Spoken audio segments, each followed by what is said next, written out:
Abans de començar, cal esclarir que aquest podcast es va enregistrar abans de l'aprovació de la llei trans i, per això, cada vegada que parlem d'aquesta, ens referirem al seu avantprojecte.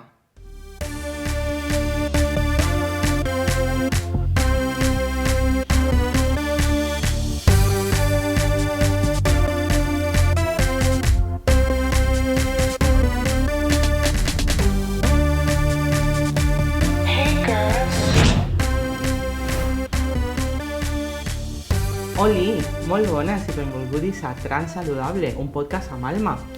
Pereira, que sóc jo. I, bueno, res, ja sabeu, aquest és el programa per a la promoció al dret a la salut de les persones trans. Però què és salut?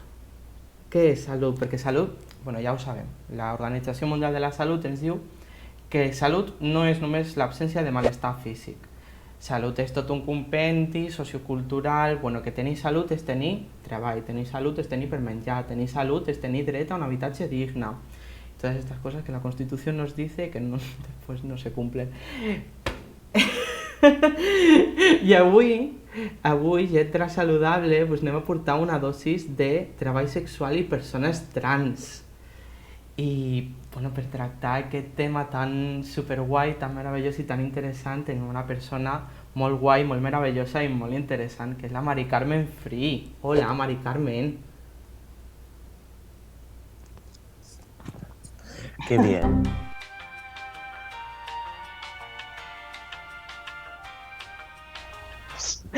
Hola, ¿qué tal? ¿Cómo estamos? Pues muy bien, ¿y tú? Muy bien, me encanta como esta presentación de... Y casualmente tenemos aquí a Mari Carmen Free, que no hemos hablado en ningún momento de eso. O sea, acabamos de vernos por completo, no hemos recibido absolutamente nada previo. Sí, total, ha sido... Sí, de hecho yo a les invitades os cojo, en plan, os cojo por la calle casualmente. He encontrado a esta Me has persona. preguntado en plan, ¿no serás trans? Que Es tengo como... un podcast. ¿Sabes la persona, la de detectando infieles? La de, ¿ustedes son pareja?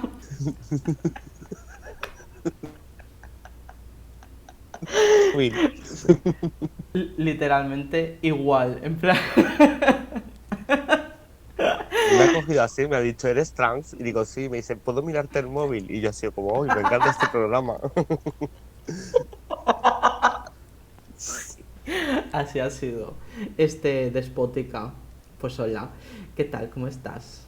Bien, bien, pues Sí. aquí animadita a participar porque, bueno, he seguido un poquito lo que estáis haciendo y tal y me gustaba, Qué guay. Me alegro. Jeje. me gustaba, no, me gusta, me gusta. Ya no. Desde que Ya no, salgo. No. desde que me has cogido por la calle, desde el secuestro ya no me gusta. Que ve de gust contar-nos una miqueta de tu, a què et dediques? Si vols presentar una miqueta. Vale, pues mi nombre es Mari Carmen. Mari Carmen Frío en realidad es el nombre de mi alter ego artístico. Bueno, Mari Carmen Frío además tiene una historia muy grande, no fue decir, oye, me voy a poner Free detrás y me hago artista. Pero bueno, eso si queréis otro día os lo cuento durante la conversación. Tengo 38 años, soy una persona intersex. Después, con el tiempo, me di cuenta de que también era una persona trans, con vivencias y paralelismos bueno, pues, muy cercanos a las transiciones de las personas trans, etcétera. Y nada, soy activista LGBTI, llevo en el activismo LGBTI bastante tiempo. Empecé con Guerrilla Trabolaca, que es un colectivo de personas trans de la zona de Barcelona, la gente que en su momento empezamos toda la campaña de STP 2012, que era una campaña por la despatologización de las identidades trans, una campaña que fue creciendo con el tiempo y que finalmente pues, se ha convertido en esto que tenemos ahora, que vendría a ser como pues por un lado Octubre Trans, por otro lado las nuevas creaciones de espacios para personas trans, cine, ocio, etcétera, y las reivindicaciones que se hacen a nivel sanitario pues han empujado un poco a la existencia, a la creación de lugares como Transit o otros lugares de referencia ahora mismo en el estado de Cataluña. Iba a decir. Viva yo en Cataluña, sí. Visca de Rayuda. Y, y nada, ahora mismo estoy en diferentes colectivos, entre ellos Insania, que es un colectivo que trabaja en torno a la salud mental, pues como todo mi activismo empezó en la comunidad trans por la despatologización de las identidades trans, pues ahí fue donde me di cuenta que aparte de ser una persona trans, pues soy una persona neurodivergente, en concreto con un diagnóstico que para mí es simplemente un número o algo que puede servir como referencia en algunos casos, pero es a nivel médico-psiquiátrico, llamado TOC, que es trastorno obsesivo compulsivo, que absolutamente nada tiene que ver con la película de Tok Tok, por cierto. Y, y bueno, pues ahora mismo mi lucha se está centrando mucho en temas de salud mental y temas de derecho al propio cuerpo, pues en la toma de decisiones, en las reivindicaciones que se hacen en torno a que nos dejen de psiquiatrizar y las reivindicaciones que se hacen en torno a una vida digna y vivible, básicamente. Y además de todo esto que nos has contado, que es pero una pasada y maravilloso, además tienes pues tu faceta musical, también tienes tus otras facetas, ¿no? Sí, en el ámbito laboral, eh, pues por una parte la faceta musical, que es algo que siempre me ha atraído mucho, el tema de la música, el arte, la cultura, y entonces ahora lo he convertido un poco en una especie de trabajo, no puedo decir que es un trabajo muy estable, pero sí que me da para ir viviendo un poco y además como que es algo que me gusta, entonces me gusta hacerlo. Y por otro lado, el trabajo sexual. Qué guay, qué chulo. De verdad que sí, qué enriquecedor es tenerte aquí hoy, de verdad. Pues de veritat que moltíssimes gràcies per estar aquí avui i bueno, donar-vos les gràcies a totis per estar aquí avui escoltant-nos un dia més i recordar-vos una coseta abans de ja començar amb les preguntes. Efectivament és el moment spam i pues anem a parlar de la nostra meravellosa enquesta, del real leitmotiv de Transsaludable d'aquest projecte. Aquesta enquesta, que per cert la podeu trobar a la pàgina web de Crealsa, www.crealsa.com, a la pàgina de projectes teniu Transsaludable, Potoplom, allí la tenéis. L'encuesta subida, superguai, meravellosa. El que estem fent és pues, recollir bones i males pràctiques que hàgim experimentat les persones trans a la sanitat pública catalana. Ojito, ojito, nuestra sanidad pública, que la pagamos y paso la tenemos. I jo volia preguntar, Mari Carmen, si et venia de gust com a persona trans contar-nos una miqueta, com a persona trans, com a persona intersex, contar-nos una miqueta si vols alguna experiència dolenta, alguna experiència bona que vulguis recalcar. Sí, sí, puedo contar varias experiencias. Algunas tienen que ver con ser una persona trans intersex y otras tienen que ver con ser una persona trans y además trabajar en el trabajo sexual, que eso también pues es un agravante dentro de la sanidad pública a la hora de tratarte, y ahora explicaré por qué. Eh, por una parte, así experiencias buenas, voy a empezar por las buenas porque creo que está bien también como tenerlas en cuenta. Experiencias buenas, encontrar a una persona trans trabajando en la sanidad pública. O sea, para mí una experiencia buena por una cuestión pues igual por una cuestión, incluso puedo decir de prejuicio personal, porque igual también pues la gente trans podemos ser súper estúpida, dicho queda, para que la gente no piense que por ser trans estamos liberados de todo. pero en ese caso pues no era una persona estúpida y bueno, pues el trato con una persona trans, a mí que soy una persona trans intersex, pues me fue muchísimo más fácil porque de previas no hubo ningún tipo de cuestionamiento, bueno, no noté como ciertas, pues eso, ciertas dinámicas, ciertas actitudes que me puedo llegar a encontrar y la verdad que me lo facilitó mucho, era una enfermera.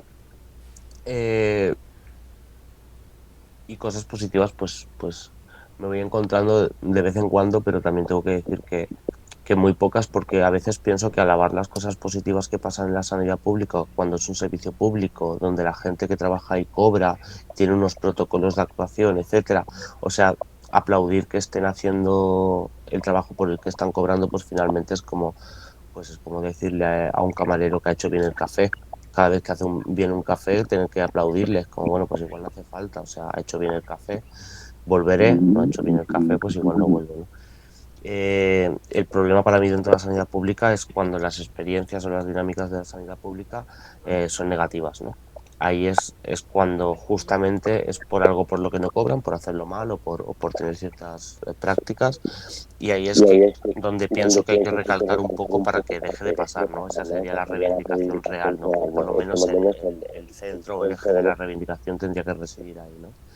En destacar esas cosas que son fallas del sistema que hacen que personas queden fuera de la sanidad o que no quieran volver o que tengan miedo a ir, etcétera, ¿no? Y de esas sí me he encontrado bastantes, la verdad. Igual también tiene que ver con eso, ¿no? Porque me doy cuenta más de las cosas que van mal que de las cosas que van bien, porque, a ver, si todo fuera mal no se podría entrar al hospital, básicamente. Estarías todo el rato, pues te hubiesen inyectado todo el rato algo que no tiene que ser, con una receta que no tiene que ser, ¿no? Pero evidentemente, pues las cosas que van mal, pues se hacen notar, ¿no? Yo en concreto, igual también porque se lo he puesto difícil al sistema, me he intentado buscar la vida, complicar la vida demasiado, pero desde el activismo y la reivindicación he decidido que no quería cambiar mis nombres en los papeles oficiales, por lo tanto, en los papeles oficiales sigue constando Mari Carmen y evidentemente pues en la tarjeta sanitaria también.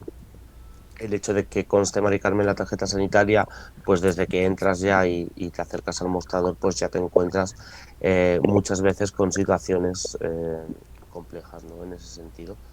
Eh, pues eso, ¿no?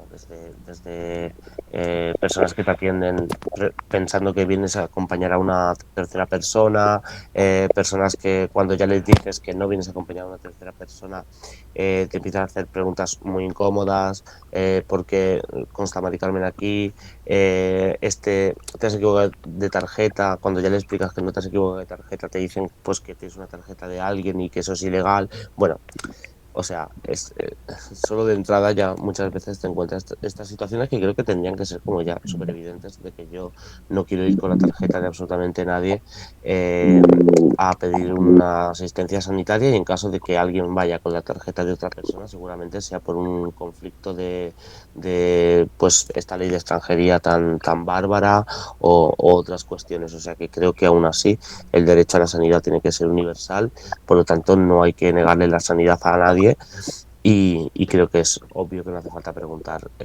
si esa tarjeta sanitaria es o no es, a no ser que la persona a la que estés suplantando tenga un problema cardíaco, por poner un ejemplo, y no te puedan poner ciertas medicaciones, pero creo que eso ya en el trato del tú a tú con la persona con la que te va a atender ya se puede hablar, ¿no? Para que veáis, chiquis, como dice Mari Carmen, lo jodido es que justamente las buenas prácticas que nos encontremos sea lo básico que necesitamos cualquier persona además, trans o no trans, sea lo básico que necesita una persona para ser tratada correctamente en el sistema sanitario. Y lo jodido sea que estas buenas experiencias aún sean boletus, aún sean pues, esporádicas y tengamos que estar tragando estigma, tengamos que estar tragando desinformación. Moltíssimes gràcies, Mari Carmen, per compartir-nos aquestes experiències i, bueno, ja ho vist, són han set dos preguntetes de res, han set menys de 5 minuts, us buscáis la web www www.crealza.com. Ahí, ala, proyectos transaludable, pum, la encuesta, contestar a todo el mundo, que fa molta falta, i volem fer una campanya de sensibilització justament per poder visibilitzar aquesta realitat. Bueno, Mari Carmen, avui anem a parlar de treball sexual, ya quitando fuera spam, fuera momento spam. Avui anem a parlar de treball sexual, contextualitzant una miqueta. Treball sexual, un treball amb molt estigma, veritat? Un treball que no es regularitza, apareix mai. Un treball que, a més, és polèmic, és molt conflictiu parlar d'això moltes vegades i, a més, justament, tal com passa amb els debats amb les persones trans, se creen debats de persones que no són treballadores sexuals, no? I són els que més es popularitzen. Anem a parlar avui amb tu una miqueta sobre quines són les males pràctiques que pot experimentar una persona trans al treball sexual i quines són les bones pràctiques que ens podem trobar. Anem a començar les preguntes de l'apartat negatiu. Te la lanzo, a ver qué pasa. Venga, vale. Quins prejudicis creus que hi ha al voltant del treball sexual en les persones trans? Más clásico, que yo creo que por todo es conocido, ¿no? El clásico, pues eso, ¿no? Paralelismo mujer trans igual trabajadora sexual, ¿no? O sea, este es un clásico que creo que se refuerza con la realidad de que vamos a pedir servicios o vamos a comprar o vamos a un dentista o y nunca nos encontramos una persona trans o muy rara vez o muy difícil vez nos encontramos una persona trans trabajando en esos lugares. Esto refuerza mucho ese estigma, pues la inexistencia finalmente te remite a que si hay una estadística de personas trans y nunca las ves en esos puestos de trabajo y hay un mantra que dice que las personas trans trabajan en el ámbito de la prostitución, pues cuando no las ves debes pensar, pues esa regla de tres de estarán trabajando en trabajo sexual, ¿no? Y ahí, pues yo creo que esto es algo que ha pasado históricamente y no solo con el trabajo sexual. Las personas trans históricamente estuvieron abocadas pues a ciertos trabajos muy concretos, que es hacer humor en la televisión o que la televisión te instrumentalice para hacer humor. Ahí tenemos cómo instrumentalizaron ciertos programas a La Veneno, ahí tenemos cómo instrumentalizaron a Carmen de Mairena, cómo instrumentalizaron a otras personas trans, ¿no? Para hacer, pues eso, humor para gente cis o humor, pues eso, humor sexual, ¿no? Sexualizando mucho el humor con ese, ¿no? Luego, el mundo del cabaret, la noche y el ocio, ¿no? Que pues las drags, las travestis, ¿no? Todas aquellas personas que performaron para poder sobrevivir y que eran mujeres trans o eran personas trans que entraban dentro de ese mundo básicamente porque era una de las formas de supervivencia en la que sí se las permitía trabajar, ¿no? Y luego, pues evidentemente el trabajo sexual es otra punta de lanza, ¿no? Ese sería, creo que, uno de los mayores estigmas a día de hoy y vendría a ser pues un estigma maxificado por el mismo hecho de que el trabajo sexual ya trae un estigma de por sí, o sea que sería juntar como esos dos estigmas en un sujeto político, ¿no? que es la persona trans, ¿no? Claro, al final es un poco como... Se junta un poco el hambre con las ganas de comer, ¿no? Porque al final estamos viendo un prejuicio, ¿no? Un prejuicio y un estigma que es pues lanzar a las personas trans a un mercado laboral muy concreto, muy determinado, no el acceso a otros mercados laborales y que eso propicie otro estigma y otro prejuicio, ¿no? Que es justamente esta idea errónea de que las mujeres trans pues nos dedicamos en nuestra gran mayoría al trabajo sexual, que no tiene por qué ser así. ¿No? Y además son lugares, son espacios laborales o son ámbitos laborales muy precarizados. O sea, el mundo del espectáculo es un lugar muy precarizado donde nunca sabes quién es tu jefe porque te van contratando de un lugar a otro, de un espectáculo a otro. Nunca tienes un jefe fijo, el tema pues esto, ¿no? Pues todo el tema de cotizar, todo el tema de, pues al final las personas trans y sobre todo las mujeres trans históricamente han estado pues eso, ¿no? Aisladas de todo el contexto o el ámbito de cobrar pues eso, darse de baja, pues porque han tenido un accidente laboral o entrar en el mundo de la seguridad social, ¿no? Y la prostitución, pues básicamente, pues como no hay ningún tipo de regulación, que es que no es que yo abogue por las regulaciones, si queréis luego lo hablamos, pero como no hay ningún tipo de regulación, pues bueno, está en un limbo legal en el que hay una especie de, pues cómo lo diría, pues es más una especie de persecución hacia el trabajo sexual, con mucha criminalización, con muchas redadas, con mucha, bueno, pues mucha persecución, ¿no? Finalmente. Y es un limbo legal muy extraño. Pues porque las leyes, dependiendo de la comunidad autónoma, incluso cambian, o sea que a veces es como, ya no hace falta que sea, no, ya el país, por decirlo de alguna manera, no tiene un protocolo de actuación, ¿no? O sea, simplemente, pues, igual en una redada en Madrid no es lo mismo que una redada en Barcelona. Pues, ¿por qué? Pues porque a nivel de ley autonómica, pues, no sé, por ejemplo, en 2006 pudimos ver cómo se desarrollaban las leyes colectivistas de persecución a las trabajadoras sexuales, a las personas que dormían en la calle, a la gente que utilizaba los patines, ¿no? Y con lo que se llamó la ordenanza cívica. Y en aquella época la persecución a las trabajadoras sexuales estaba a la orden del día.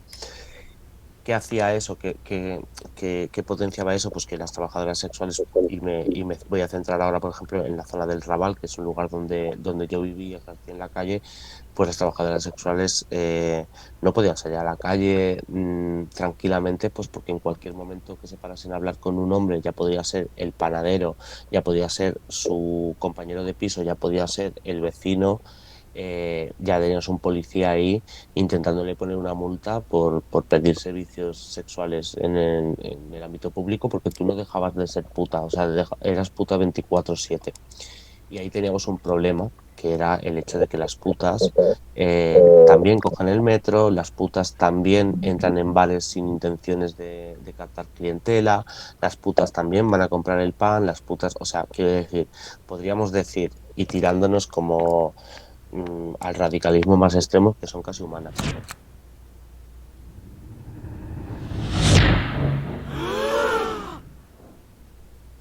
O sea, sería algo parecido a eso. Entonces, claro, esa idea de que son putas 24/7 es una idea errónea.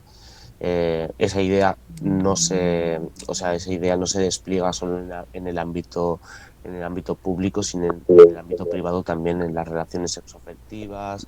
O sea, esa creencia de que no pueden tener relaciones sexoafectivas duraderas, que no pueden tener pareja, que no pueden tener hijos a su cargo, pues porque son putas, ¿no? Y las putas lo que hacen es sexo a cambio de dinero solo, única y exclusivamente, ¿no? Y entonces ahí como que rompe toda esa idea de familia nuclear, toda esa idea de amor romántico, toda esa idea de matrimonio, toda esa idea incluso de patrimonio, ¿no? De cuánto dinero pueden generar, pueden tener, cuánto pueden, ¿no? O sea, toda esa idea como que la rompen, ¿no? Entonces solo son putas, ¿no? Y ahí tenemos uno de los grandes problemas de la concepción del trabajo sexual en este sistema.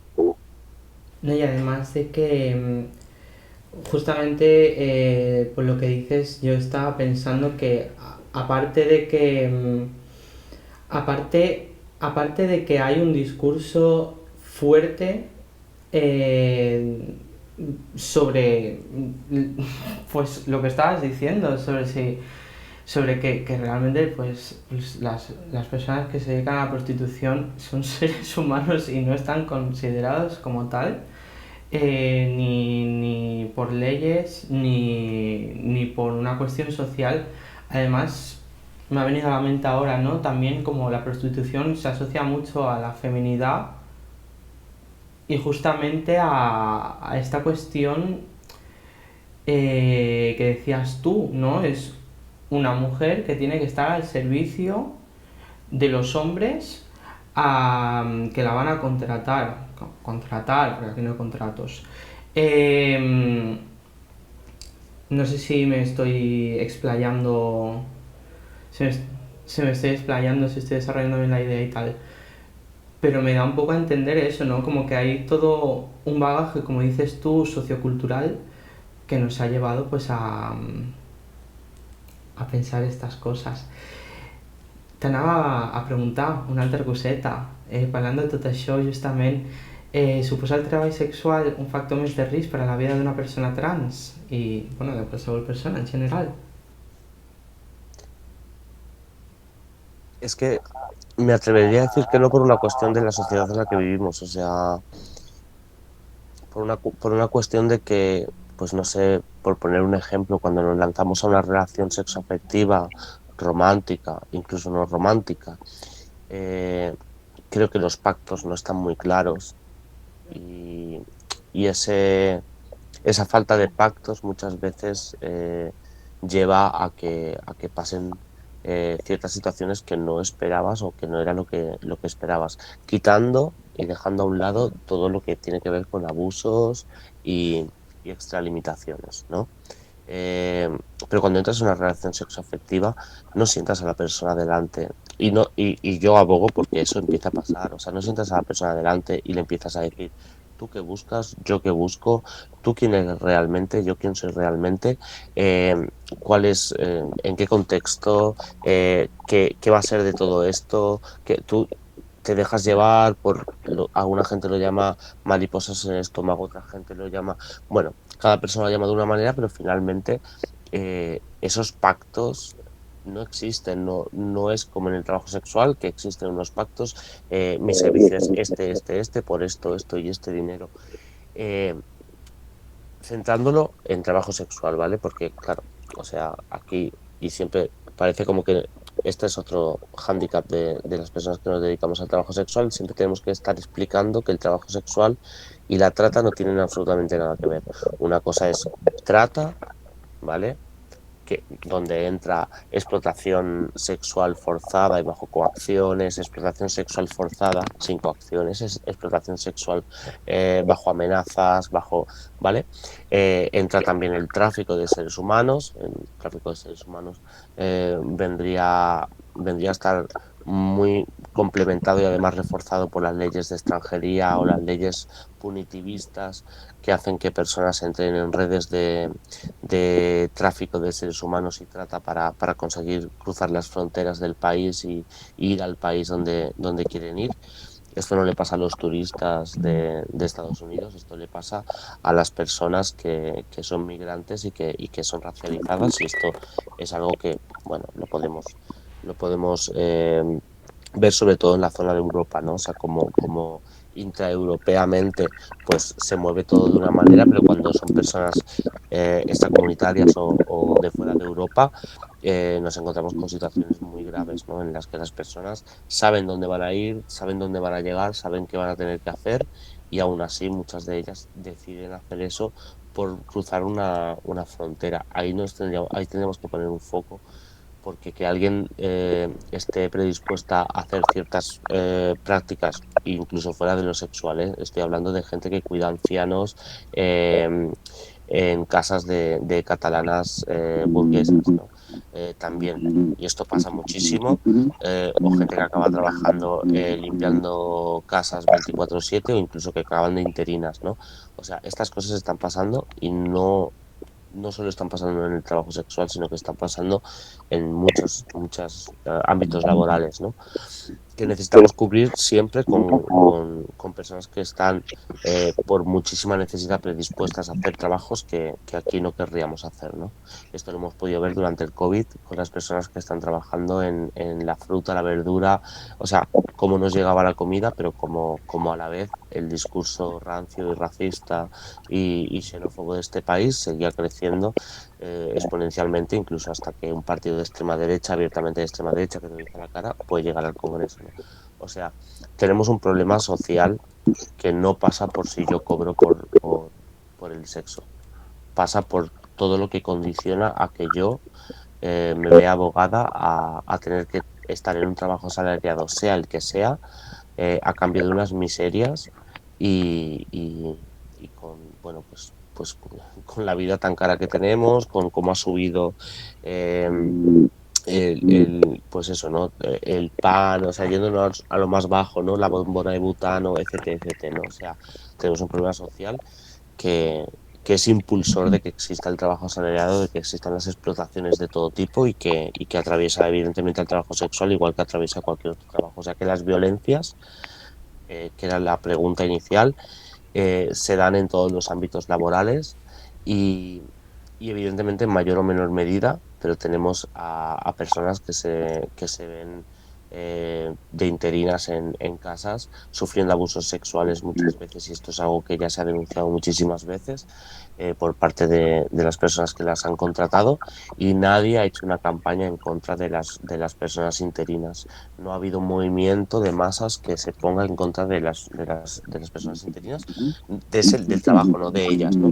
O en contra de los telares, ¿no? O sea, con la cantidad de personas que hay en el mundo trabajando en condiciones infrahumanas en el mundo textil o cosas así, ¿no? Eso es lo que me asusta, ¿no? Que detrás de todo ese discurso finalmente para mí sale un discurso que tiene que ver más con la putofobia que no contra la explotación o contra la trata. Tiene más que ver contra las personas que deciden trabajar en el ámbito del trabajo sexual. Molt bé, Mari Carmen. Em veig abrumada pel teu... No, no, no, no, és que abrumada en plan bé, en plan... M'encanta el que has dit perquè crec que és algo que hem de tenir molt en compte.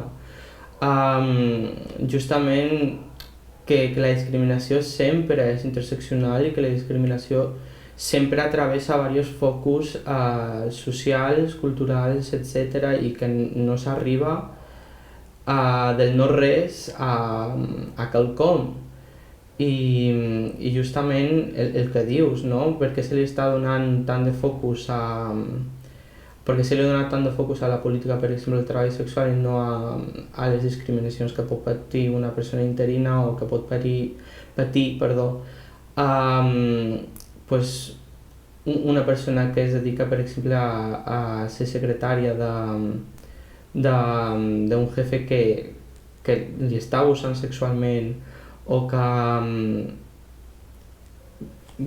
li explota com a persona secretària, no? Crec que hi ha un discurs a realitzar, com dius tu, un discurs molt gran a realitzar, no només transfeminista, sinó de classe, també. És el que hem de veure.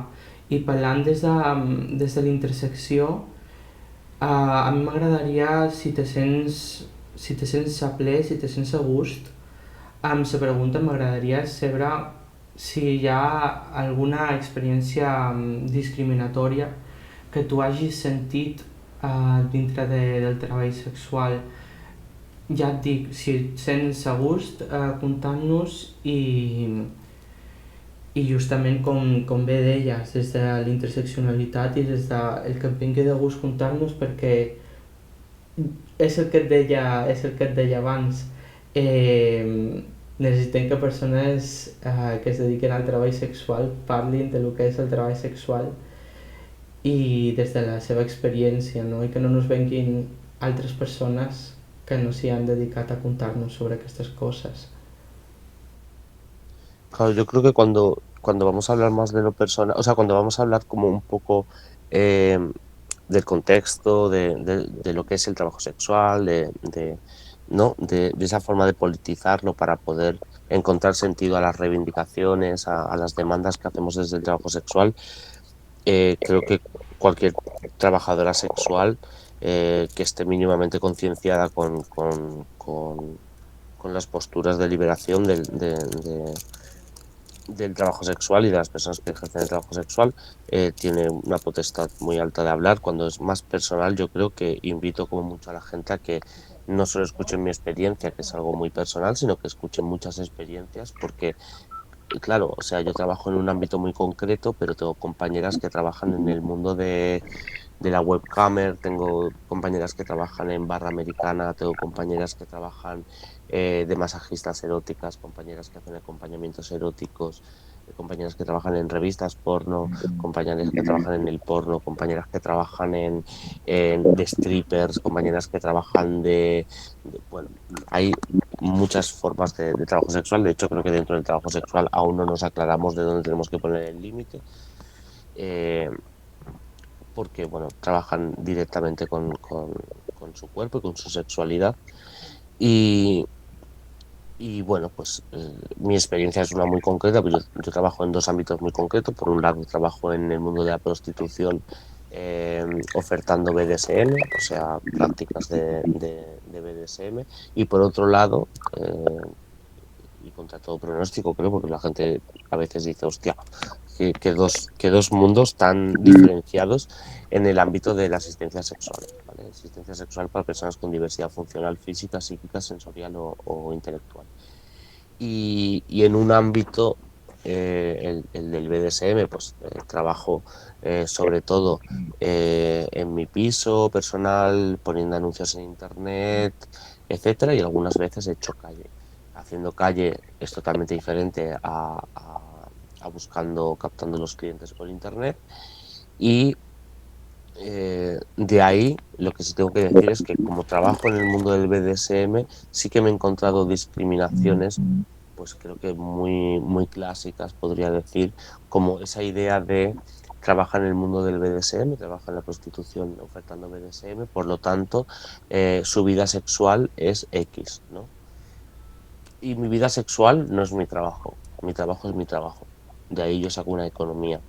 O sea, la camionera no quiere transportarte todo el día cosas porque es camionera, la panadera no quiere estar haciendo todos los días pan porque es panadera y así continuamente. O sea, y ese es mi trabajo, ese es mi ámbito laboral. Yo de hecho lo separo muchísimo mi ámbito laboral de mi vida sexoafectiva y sí puedo tener relaciones sexoafectivas fuera de las lógicas estas pues pues no tan estrictas de si eres trabajadora sexual, tu vida sexual se reduce a, ¿no? Y bueno, pues por una parte me he encontrado ese tipo de situaciones, incluso me he llegado a encontrar situaciones de gente que conozco que me ha pedido servicios, gente de los movimientos sociales, gente del mundo más alternativo que me ha pedido servicios y luego me ha pasado, pues creo que esto también es un gran clásico dentro de el ligoteo y el folleteo, que es como esa persona que cuando ha acabado te dice, pero de esto que no se entere nadie, que creo que esto es una frase que la podemos acuñar al movimiento trans directamente, ¿no? Porque cada vez esto pasa muchísimo entre personas trans, es como después de mantener la relación sexual, mucha gente se ha encontrado con esta situación tan incómoda y tan injusta y además pues tan discriminatoria de esto que no se entere nadie, ¿no? Pues en el trabajo sexual también pasa, ¿no? De esto que no se entere nadie, esto no se lo cuentes a nadie, esto que queda aquí, esto es un secreto entre tú y yo. Es como, bueno, vale. Y además, perdón, y además después la coacción que pueda haber respecto al no le digas esto a nadie, no digas que esto ha pasado, esto no se lo cuentes a nadie. Sobre todo, o sea, lo digo desde la experiencia como persona, como persona trans, por lo que decías. Eh, no se vaya a enterar alguien de que has tenido sexo con una persona cuya corporalidad, cuyo género no es canónico y mucho menos pagando, ¿no? Como parece como el estigma de es que, claro, es que como lo necesita, ¿no? Sí, de hecho creo que tenemos que empezar a enseñarle a la gente cis que tiene una forma de relacionarse cis que, que todo el mundo tenemos complejos con el cuerpo. No es algo exclusivamente de la gente trans. No hemos acuñado eh, ni el odio a los cuerpos, ni nuestra incomodidad con el cuerpo, ni la sensación de que no nos pertenece. Todo eso no lo hemos acuñado a la gente trans, esto lo ha acuñado a la sociedad. El conflicto con los cuerpos es un conflicto social que pasa por muchos sitios, pasa por la racialización de los cuerpos, pasa por los cuerpos no normativos, pasa por los cuerpos gordos, pasa por todos esos cuerpos y diría incluso que pasa por los cuerpos que se tiran eh, 3, 4, 5 horas al día en el gimnasio. O sea, esas personas que tienen esa necesidad es porque tienen un conflicto con su cuerpo y nunca alcanzamos nunca alcanzamos ese ideal de cuerpo y es inalcanzable porque básicamente es inventado, es precario, es antiecológico, o sea, no lo podremos alcanzar nunca. Y no pasa nada. O sea, hay que empezar a hablar de que tenemos un problema con los cuerpos y es un problema social y donde evidentemente tenemos que entrar a hablar las personas trans, tenemos que entrar a hablar las personas racializadas, tenemos que entrar a hablar las personas gordas, tenemos que entrar a hablar las personas con discapacidad, tenemos que hablar del conflicto con el cuerpo junto a esas personas que piensan que no tienen ningún conflicto con el cuerpo, porque no es real. Tenemos un conflicto social con el cuerpo.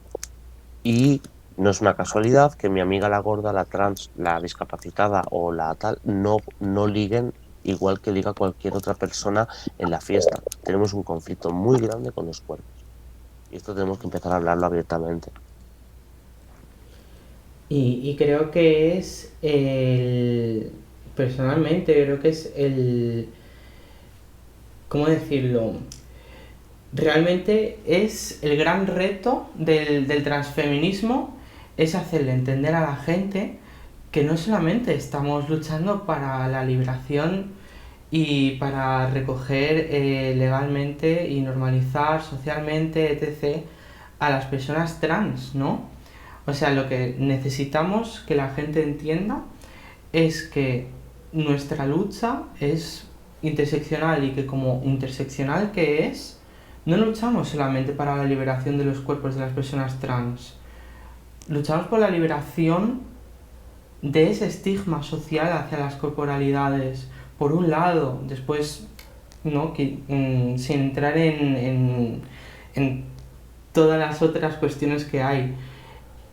Pero es tal y como tú dices, hay que entender que las personas trans tenemos los mismos problemas que las personas cis en muchas cuestiones, solamente están amplificados justamente porque hay un estigma muy grande hacia las personas trans, hay unos prejuicios muy grandes hacia las personas trans y además hay una criminalización de facto hacia las personas trans y ya no solamente estoy hablando de países más lejanos, sino aquí mismo en España sigue habiendo una criminalización, una desprotección hacia las personas trans y es justamente porque no hay una intención de meternos dentro del sistema, ¿no? Y lo que necesitamos que la gente entienda es que nuestros problemas los puede tener otra persona. Solamente pueden ser pues vividos de otra manera, pero realmente somos personas y sentimos y sangramos de la misma manera. Ay, De hecho, esto que estás diciendo ha creado muchas alianzas dentro del movimiento transfeminista.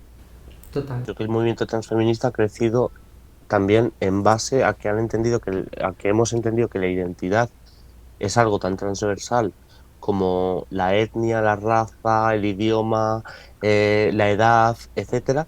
Entonces, ahí es donde creo que se han tejido muchas redes, ¿no? O sea, yo recuerdo como durante mi militancia en Guerrilla Trabolaca y Transblog empezamos a crear redes con las personas con diversidad funcional y nos encontrábamos situaciones en las que coincidíamos plenamente, ¿no? O sea, la psiquiatrización, por ejemplo, la tutela, los cuerpos.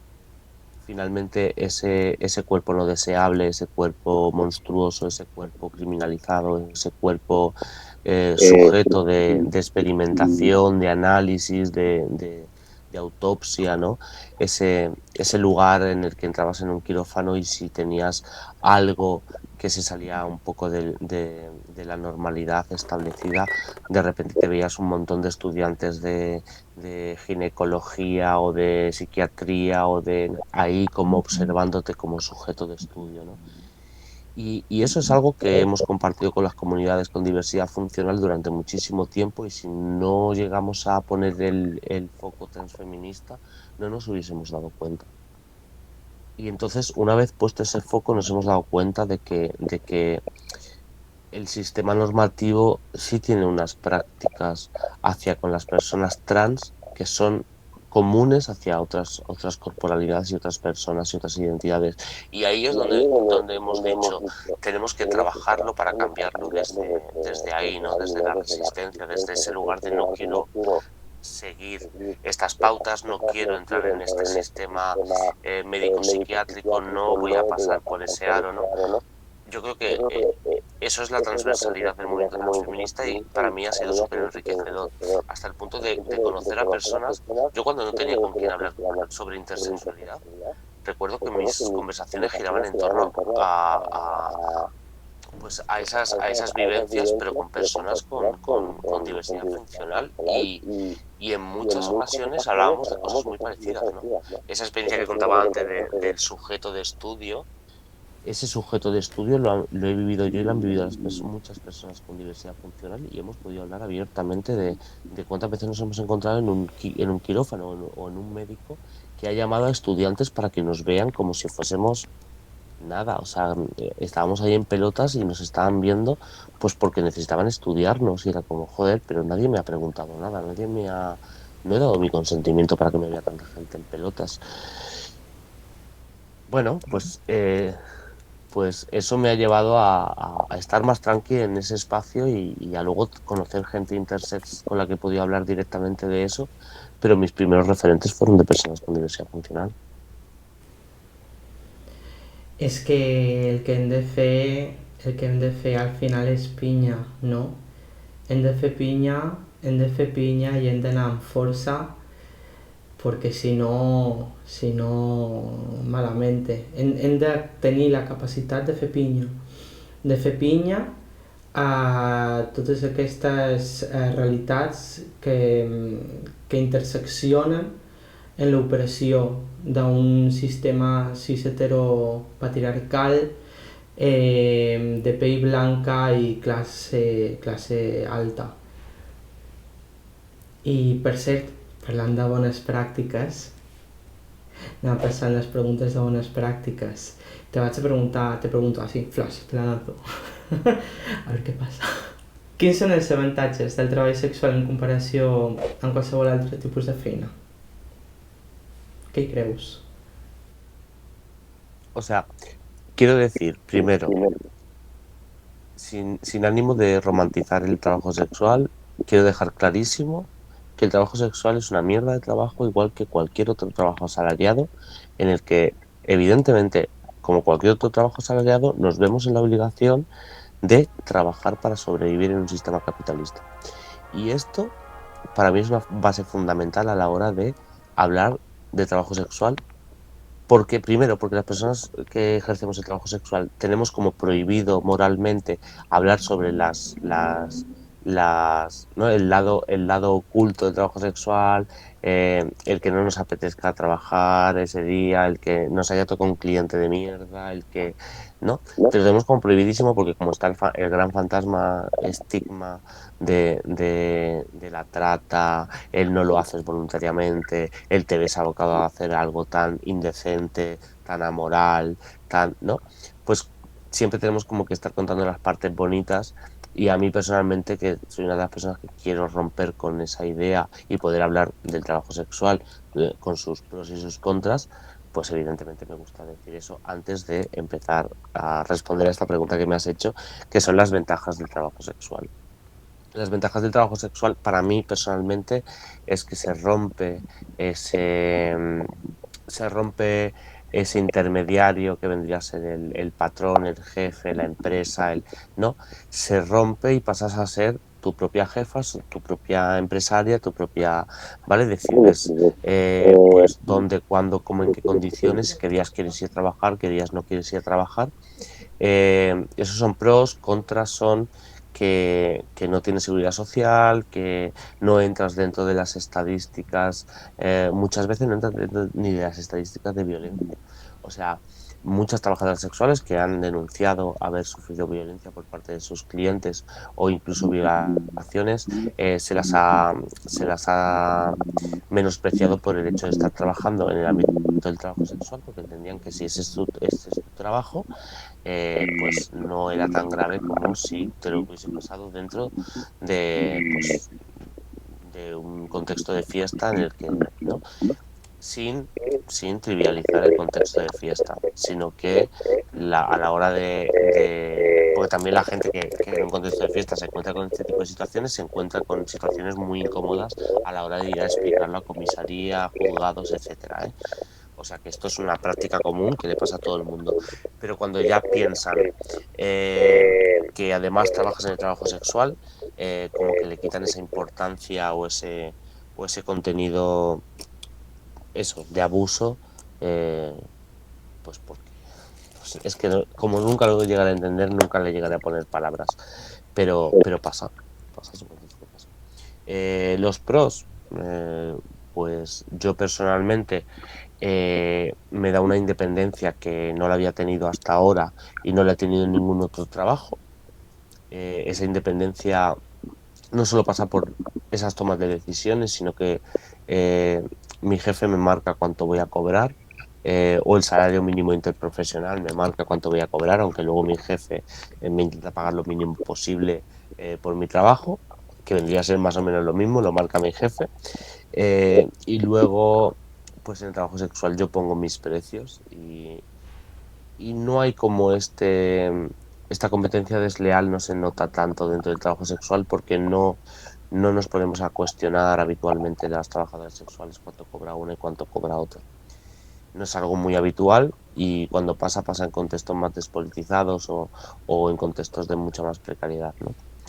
Esos contextos existen, no hay que negarlo. Existen personas que si pudieran no trabajarían en el ámbito del trabajo sexual, pues igual que existen personas que si pudieran no trabajarían en un buque de carga o no trabajarían en una oficina o que no trabajarían en X sitio.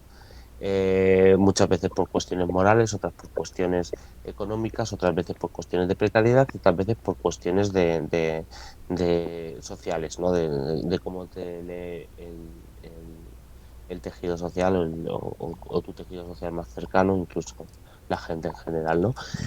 Eh, Evidentemente, como en todos los trabajos, para mí personalmente sí tiene que haber alternativas para esas personas que no quieren ejercer el trabajo sexual, conjuntamente de alternativas para todas esas personas que no quieren ejercer el trabajo que están ejerciendo, por la cuestión que sea. Y yo creo que la gente tendría que tener alternativas laborales dignas y cuando digo dignas me refiero a pues, que no pasen por la explotación del patrón, que no pasen por la explotación del cliente, que no pasen por la explotación de absolutamente nadie, ¿no? Y ahí meto el trabajo sexual entendiendo, o desde mi visión de que entiendo el trabajo sexual como un trabajo. Que guai, que guai. Molt interessant això que dius i m'agradaria preguntar-te... Bueno, no t'he preguntat fa quant que estàs exercint com a treballadora sexual? Pues sí, os digo cuándo y además el por qué, porque creo que mucha gente siempre le interesa saber el por qué y si no les dices el por qué como que se lo inventan o caen en esa creencia, ¿no? Como existe el estigma de, bueno, pues estarías muy jodida en ese momento y tal. Eh, pero yo tengo que decir que sí, en ese momento estaba jodida de pasta y tenía alternativas laborales. También lo tengo que decir, que esto es algo de lo que poco se habla, porque la gente dice, jo, es que estarías muy jodida para trabajar de eso. Bueno, igual también tenía otras alternativas laborales y no las he querido por cuestiones que para mí eran obvias en aquel momento. O sea, tenía alternativas, pues había estado trabajando en una panadería, había estado trabajando recogiendo hamacas en una playa, había estado trabajando en un restaurante de 5 estrellas, ayudando, o sea, de hecho, de segunda de cocina, o sea, no era algo como... Y había estado trabajando en electricista, fontanera, o sea, que decía, había estado trabajando en un montón de sitios antes de ejercer la prostitución. Y esas alternativas, algunas de ellas las tenía en aquel momento, pero me parecía como que para lo que yo quería hacer en ese momento, que era, acababa de salir de mi entorno familiar, necesitaba casa, necesitaba eh, muchas cosas que el grueso de la sociedad las necesita como algo esencial y además yo tenía que hacerme una operación de ginecomastia y me la tenía que pagar porque en aquella época era muy diferente todo esto. O sea, ahora pasa por la seguridad social y tal, pero en aquella época muchas de las operaciones te las tenías que pagar.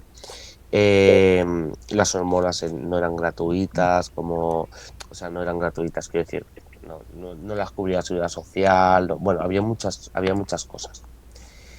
Y yo, pues evidentemente, era una de esas personas que necesitaba costearme un extra, un plus, ¿no? Por ser una persona trans, ¿no?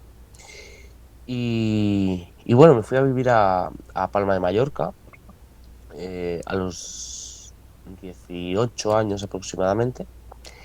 Y bueno, estaba a punto de cumplir los 19 en aquel momento. Y recuerdo pues que, claro, estaba viviendo pues en una ocupa, que estaba muy hecha polvo, que yo necesitaba como vivir. De ahí me fui a vivir a casa de unos colegas que me acogieron porque no teníamos ni luz ni agua.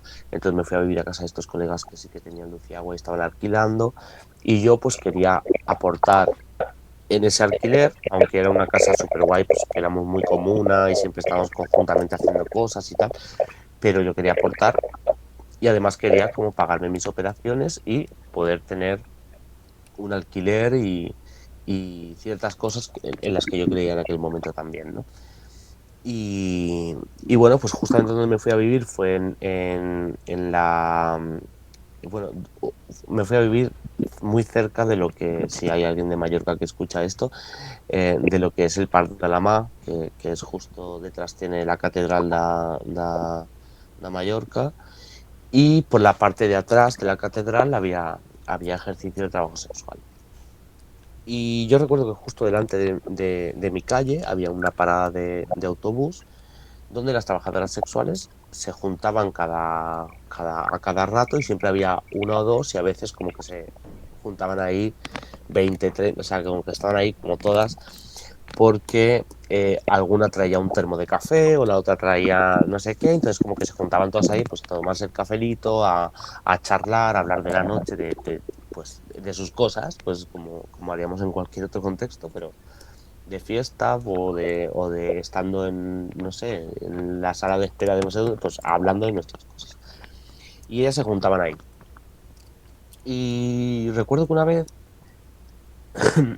perdón, recuerdo que una vez que además lo había pensado mucho y había dicho, pues sí, ¿por qué no? Pero si al final, además que creo que esta frase se me quedó para siempre, como que aún la sigo diciendo a día de hoy, es la frase esta de, pues si he salido de polvos diciendo, esto lo podría haber cobrado. O sea, del mal polvo que vaya mierda de polvo, digo, este se lo tendría que haber cobrado. Haberle dicho, mira, este te va a costar pasta porque vaya mierda de amante.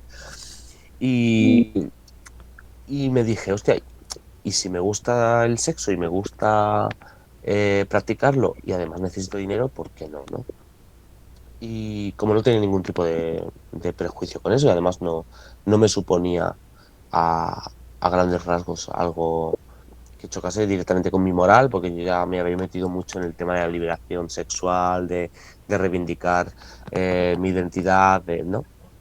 Mi identidad de aquella época era otra, pues aún me faltaba por saber que era una persona, bueno, sabía que pasaba algo, pero no sabía exactamente cómo se llamaba ni nada por el estilo.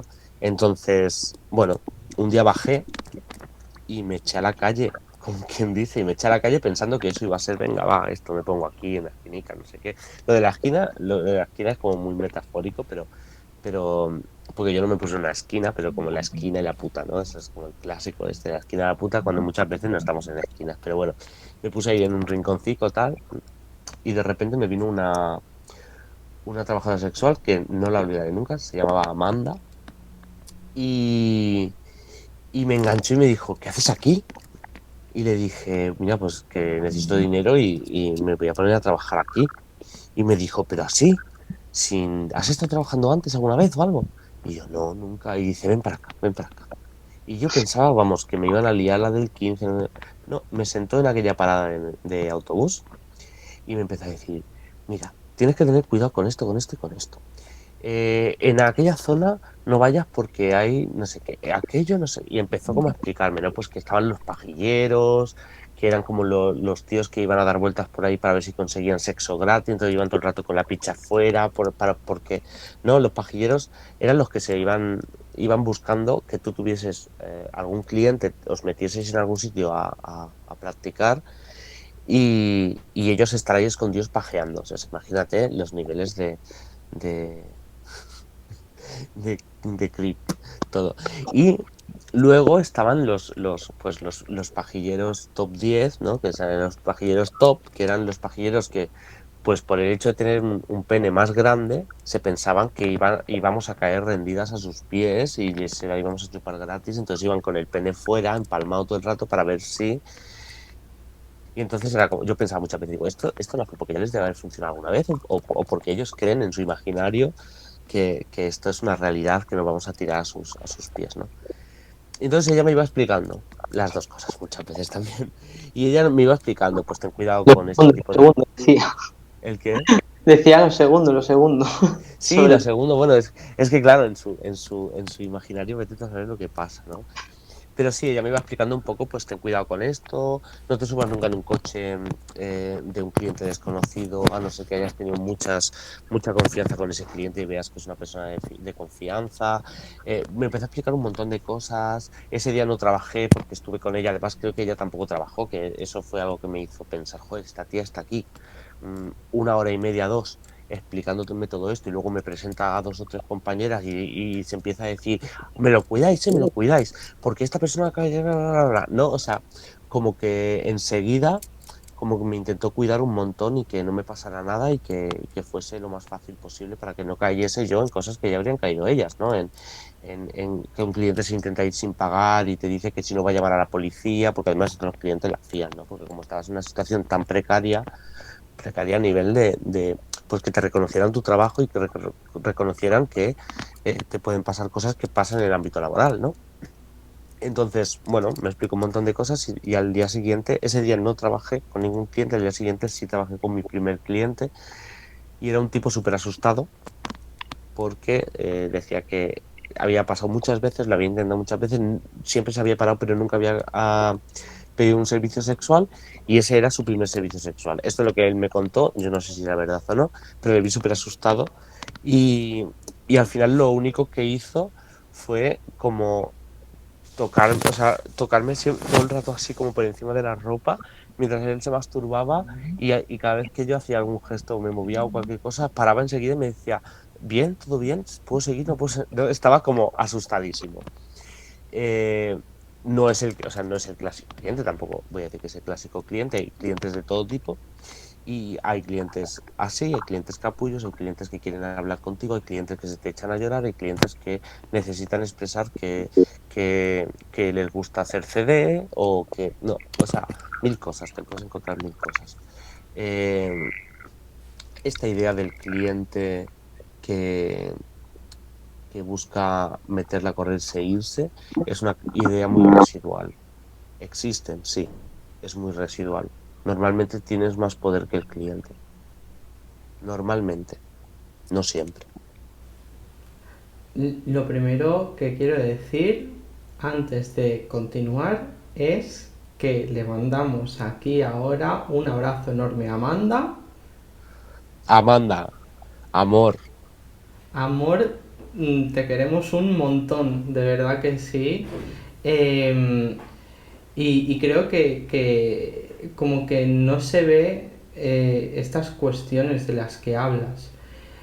Y yo te quería preguntar, volia preguntar, si creus que des que has començat, ja fa 20 anys, no? Fa 20 anys, no? La mate bien, creo. Si creus que des que vas començar, perdó, hi ha hagut un canvi de paradigma, hi ha hagut una desestigmatització, tot i que no sigui plena, una mica, encara, gradual, al voltant de les persones trans, del treball sexual d'ambes a la vegada.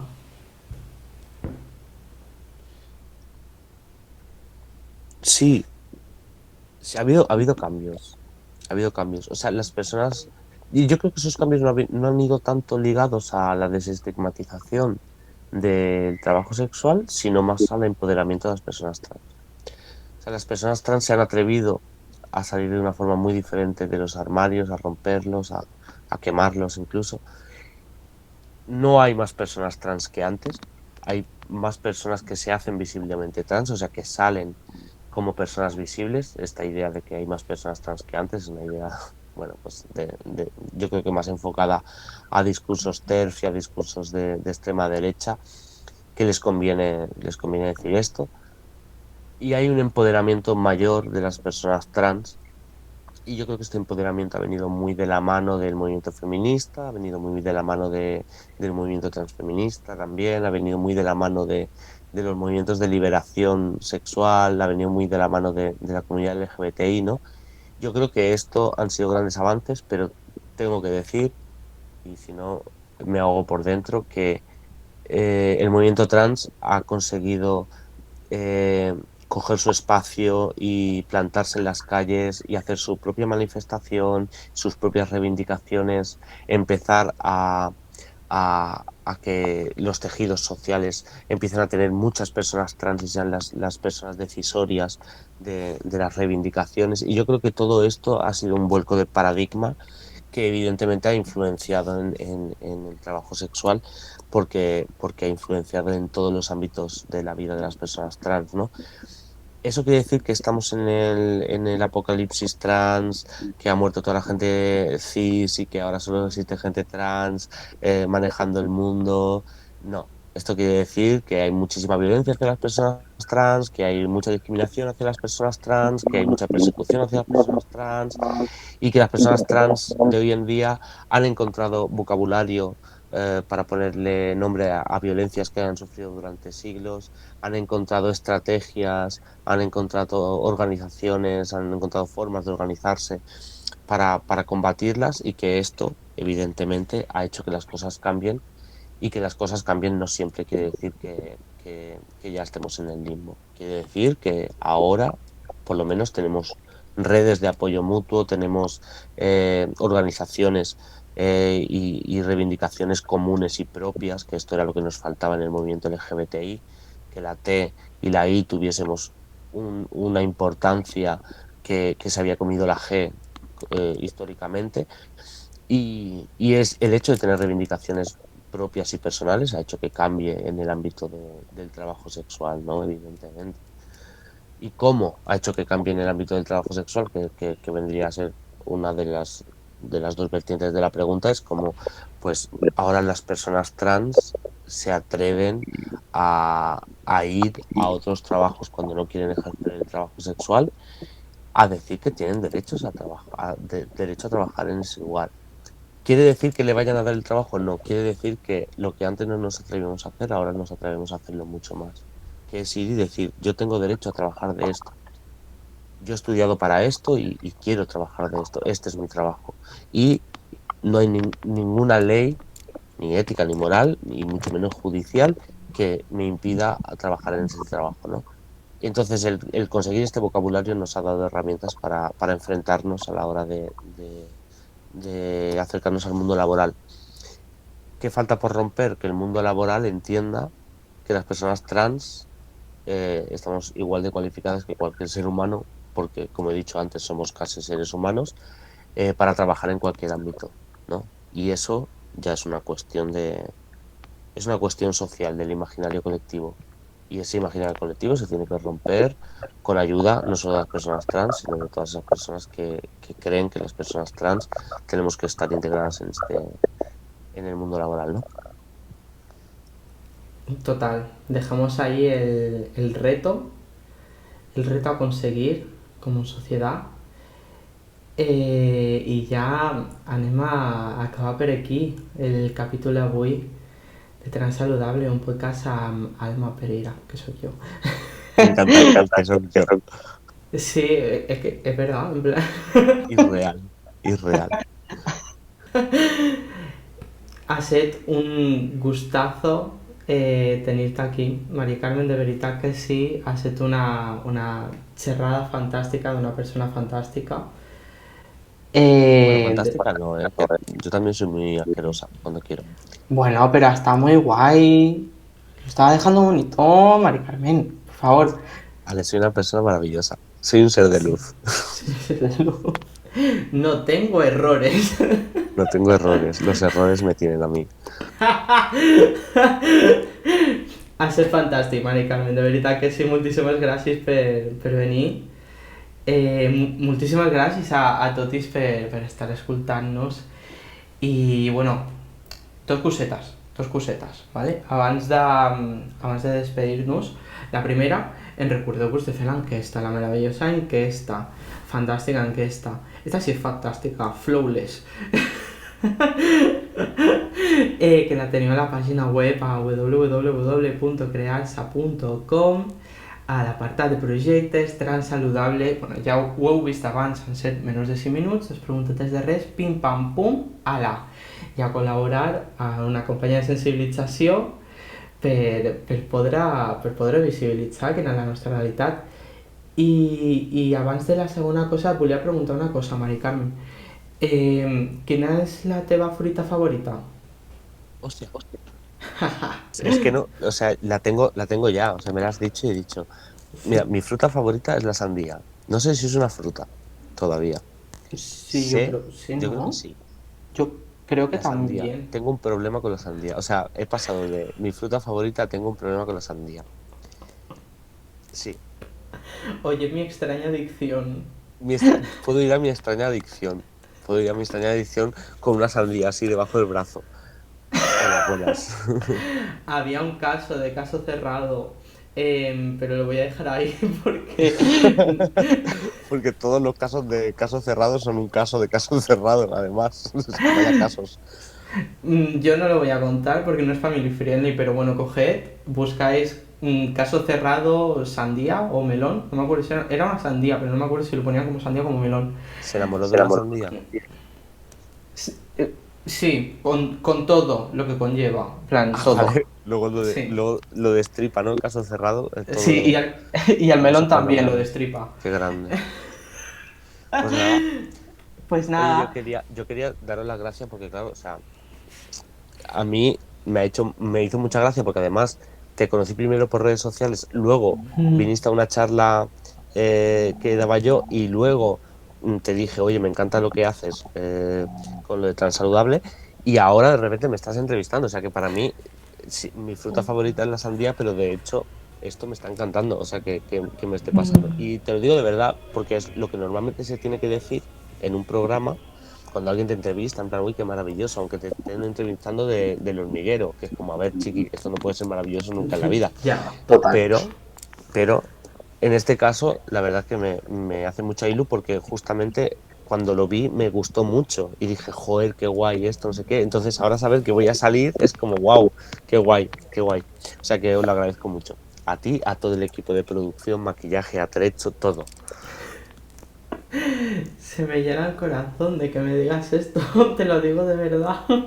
Se me llena el corazón, me alegro muchísimo de que te hayas sentido a gusto, de que te hayas sentido bien conmigo y con la productora como en casa, de verdad que sí te lo digo. I res, dir-vos que molts de petonets de Síndria, Avui són de... molts de petonets de Síndria i ens veiem a la propera. I sobretot una coseta molt important, no us oblideu mai d'aquest món de ser transsaludables. Petonets de Síndria, xau xau! Adeu. Ara em poso per la català. La última frase que ya estamos, mi amor. Y ya de amores. Qué guay. ¿Te ha gustado? ¿Habéis cortado ya? Please be free. All the love that refreshes them makes them feel free.